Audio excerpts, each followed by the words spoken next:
Royal Enfield has challenged the conventions of the motorcycle industry for over a century. In 1901, the first Enfield motorcycle was created in Redditch, England. Made like a gun by engineers dedicated to precision and excellence in manufacturing. World War I saw civilian motorcycle production stop, but Royal Enfield still produced a number of bikes. By the 1920s, the range had expanded to include sports models, V-twin machines and even an open-frame ladies' bike. The 1920s also saw Enfield's greatest racing successes at the famed Brooklands circuit and the Isle of Man TT. In 1932, the first Bullet was created, a testament to endurance, versatility and speed. It was a bike that typified Royal Enfield culture. World War II led to another change in the business, with a secret factory being built in southern England. The best-known Enfield product of the time was the Flying Flea, a 125 that was light enough to parachute into enemy territory. In 1953, Madras Motors was charged with buying some motorbikes for the Indian Army. There was only one choice. 750 bullets were bought as champions of the harsh environment. At this time, a prodigious talent sat atop a Royal Enfield in the form of Johnny Britton. Humble and tenacious, he was the human embodiment of Royal Enfield. His attitude and success across the grueling six-day trial event further showed Royal Enfield's guts and that these bikes were built to last. The 1950s also gave birth to some great feats of engineering with the creation of the Crusader and Constellation. By 55, Madras Motors had a license to manufacture the Bullet. Enfield India Limited was established. The 60s saw the birth of the 750cc Interceptor, as well as the landmark Continental GT Cafe Racer.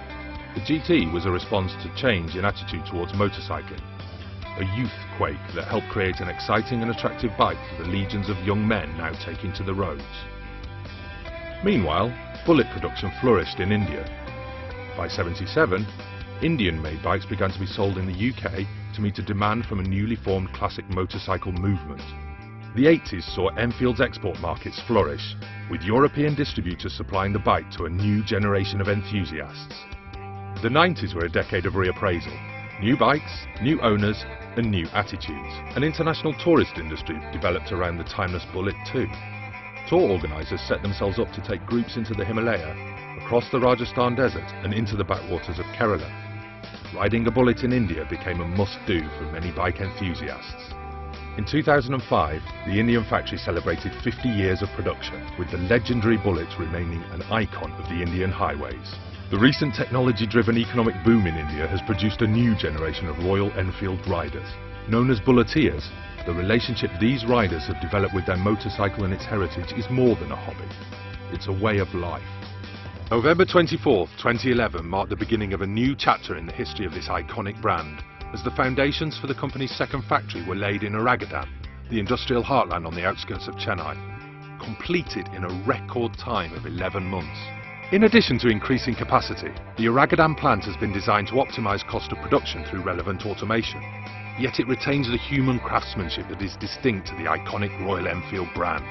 The plant features a groundbreaking new CED paint shop with a painting capacity of 600 motorcycles a day, a robotic painting and powder coating system to ensure consistency and less wastage, and capacity for producing one motorcycle a minute or over 800 a day across 2 shifts.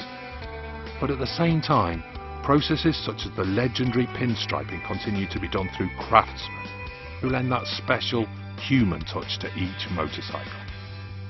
The Royal Enfield Bullet is the longest running motorcycle model in continuous production, a testament to its design and character.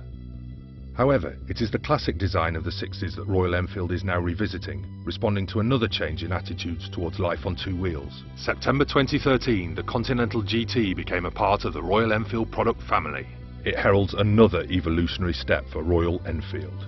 Looking to its past, they have created a beautiful machine for the future, one that's classic and modern, and will continue Royal Enfield's epic journey.